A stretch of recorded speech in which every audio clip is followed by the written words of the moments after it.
श्री स्वामी समर्थ. नमस्कार. आपल्या सर्वांचे अध्यात्मवार्ता यूट्यूब चॅनेलवर खूप खूप स्वागत आहे. मागील अध्यायामध्ये आपण पाहिले स्वामींनी अविचारी संन्यासींची खोड कशी मोडली. आजच्या व्हिडिओमध्ये आपण पाहणार आहोत श्री स्वामी चरित्र सारामृत अध्याय 5 व त्याचा मराठीत अर्थ. चला तर मग बघूयात श्री स्वामी चरित्र सारामृत अध्याय 5. श्री गणेशाय नमः. भवकानन वैश्वानरा अज्ञानतमछेदका भास्करा पूर्णसाक्षी परात्परा भक्तान खरा सदयतू. प्रथम गणेशाला वंदन करून भक्तांच्या नेहमी जवळ असणाऱ्या भक्तांचे अज्ञान दूर करणाऱ्या अशा विघ्नहर्त्याला नमन करून पुढील कथन करतो. अक्कलकोट नगरात एक तप पर्यंत स्वामी राजवास करीत भक्त बहुत जाहले. वार्ता पसरली चहूकडे कोणासी पडता साकडे धाव घेती स्वामींकडे राजे रजवाडे थोर थोर. तेव्हा किती एक नृपती स्वामी दर्शन घेऊ इच्छिती आणि आपुल्या नगराप्रती आणू म्हणती तयांसी. स्वामी महाराज अक्कलकोटमध्ये राहू लागले. स्वामींच्या लीलांची ख्याती सगळीकडे पसरली. कुणाला काही जरी संकट आलं की ते लगेच स्वामींकडे धावत येत असत. सामान्यच नाही तर राजे लोक सुद्धा स्वामींचे दर्शन घेऊन त्यांना आपल्याकडे न्यावे असा विचार करू लागले.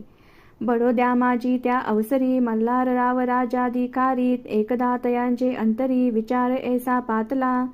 बडोद्यामधील राजाधिकारी असलेले मल्हारराव त्यांच्या पण मनात विचार आला स्वामींना आपल्याकडे घेऊन यावे. दिवाण आणि सरदार मान करी तैसे थोर थोर बैसले असता समग्र बोले नृपवर तयांप्रती. हा विचार मल्हाररावांनी त्यांच्या सभेमध्ये दिवाण सरदार तसेच जे कोणी मोठे मान्यवर होते त्यांच्या समोर सांगितला. कोणी जाऊन अक्कलकोटासी येते आणील स्वामींसी तरी आम्ही तयासी इनाम देऊ बहुत. कार्य जाणूनी कठीण कोणी न बोलती वचन कोणा एका लागून गोष्ट मान्य करवेना. पुढे मल्हारराव सगळ्यांना विचारतात अक्कलकोटमध्ये जाऊन स्वामींना येथे कोण घेऊन येऊ शकता का? जो कोणी स्वामींना घेऊन येईल त्याला मी खूप मोठे बक्षीस देईन. पण स्वामींना आणणं हे काम सोपं नाही हे सगळ्यांनाच माहीत होतं. त्यामुळे त्या लोकांतील एकही व्यक्ती ही गोष्ट मान्य करायला तयार होईना. तेव्हा तात्या साहेब सरदार होता योग्य आणि चतुर. तो बोलता झाला उत्तर नृपालागी पर्येसी. आपुली जरी इच्छा ऐसी स्वामी ते अनावे वटपुरीसी तरी मी आणीन तयांसी निश्चय मानसी असोध्या. त्या सर्व लोकांमध्ये तात्यासाहेब नावाचे एक सरदार होते. ते खूपच चतुर होते. ते मल्हाररावांना म्हणाले जर तुमची इच्छा असेल तर मी वटपुरीतून स्वामींना घेऊन येतो. मला परवानगी द्या. ऐसे ऐकुनी उत्तर संतोषला तो नृपवर तैसी सभाही समग्र आनंदित जाहली. तात्यासाहेबांचे हे बोलणे ऐकून मल्हाररावांना तर खूप आनंद झालाच पण सभेमधल्या सगळ्याच लोकांना खूप आनंद झाला. नृपती सह सकळजने त्यापरी तात्यांसी सन्माने गौरवोनी मधुरवचने यशस्वी हो म्हणती तया. तात्यासाहेबांचा मल्हाररावांनी आणि सभेतील सर्व लोकांनी गौरव केला आणि यशस्वी व्हा असा तात्यासाहेबांना आशीर्वाद दिला. तात्यासाहेब निघाले सत्वर अक्कलकोटी आले नगर पाहुनी संतोषले जे केवळ वैकुंठ. तात्यासाहेब लगेच अक्कलकोटमध्ये गेले. अक्कलकोट नगर पाहून त्यांना खूप समाधान वाटले. जणू त्यांना वैकुंठात आल्यासारखंच वाटलं. पाहुनी स्वामींची दिव्य मूर्ती आनंदित झाले चित्ती तेथील जनांची पाहुनी भक्ती धन्य म्हणती तयांते. स्वामींची दिव्य मूर्ती बघून तात्यासाहेबांना खूप आनंद झाला. स्वामी समोरील लोकांची गर्दी बघून तात्यासाहेब म्हणतात ही लोक खूप धन्य आहेत. यांना स्वामींचं दर्शन होतं. अक्कलकोटीचे नृपती स्वामी चरणी त्यांची भक्ती राजघराण्यातील युवती त्याही करती स्वामी सेवा.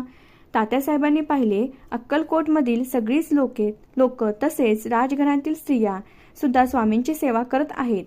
ऐसे पाहुणी तात्यांसी विचार पडला मानसी या नगरातून स्वामींसी कैसे नेऊ आपण. प्रयत्नार्थी परमेश्वर प्रयत्न कार्य होय सत्वर लढवून युक्ती थोर कार्य आपण साधावे. करुणी नाना पक्वाने करीती ब्राह्मण भोजने दिदली बहुसाल दाने याचक धने तृप्त केले. स्वामींची या पूजे प्रती नाना द्रव्ये समर्पिती जेने सेवे करी संतुष्ट होती ऐसी करती सर्वदा.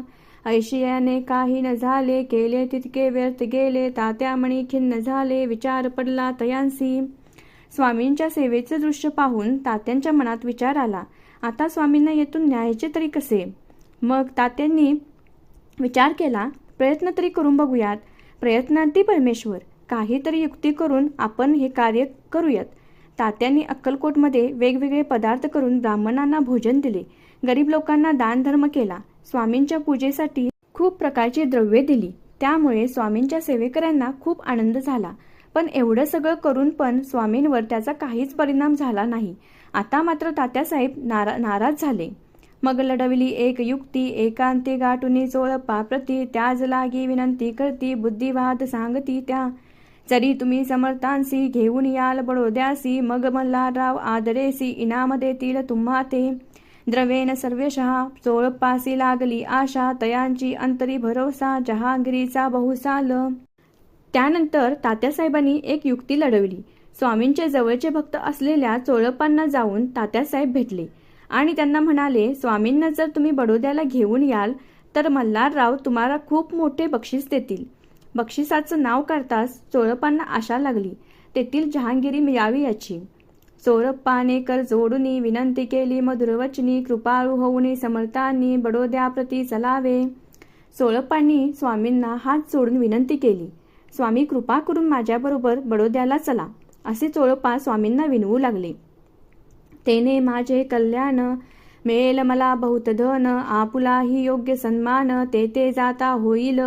ऐसे ऐकोनीय वचन समर्थांनी हास्य करून, उत्तर चोळप्पा लागून काय दिले सत्वर. राव मल्हार नृपती त्याच्या अंतरी नाही भक्ती, मग आम्ही बडोद्याप्रती काय म्हणून चलावे. चोळप्पा स्वामींना म्हणतात, तुम्ही जर माझ्याबरोबर बडोद्याला आलात तर माझे कल्याण होईल, मला खूप धनदौलत मिळेल आणि तुमचा योग्य तो सन्मान तेथे होईल. चोळप्पाचे हे वाक्य ऐकून स्वामींना खूप हसू येते. स्वामी चोळप्पांना म्हणतात, मल्हाररावांच्या मनात भक्तीच नाही तर मग तेथे येऊन मी करू तरी काय. इति श्री स्वामी चरित्र सारामृत नाना प्राकृत कथा संमत, सदा ऐकोत भाविक भक्त पंचमाध्याय गोढा. श्रीरस्तु शुभम भवतु. या अध्यायातून आपल्याला समजते, ज्या भक्तांच्या मनात भक्ती नाही, फक्त दिखाव्याची भक्ती करणाऱ्या भक्तांकडे स्वामी कधीच जात नाही. आजची सेवा स्वामींच्या चरणी समर्पित.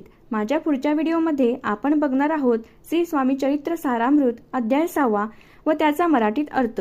असेच अध्यात्मावरचे नवनवीन व्हिडिओ बघण्यासाठी अध्यात्मवार्ता चॅनेलला सबस्क्राईब करा. धन्यवाद. श्री स्वामी.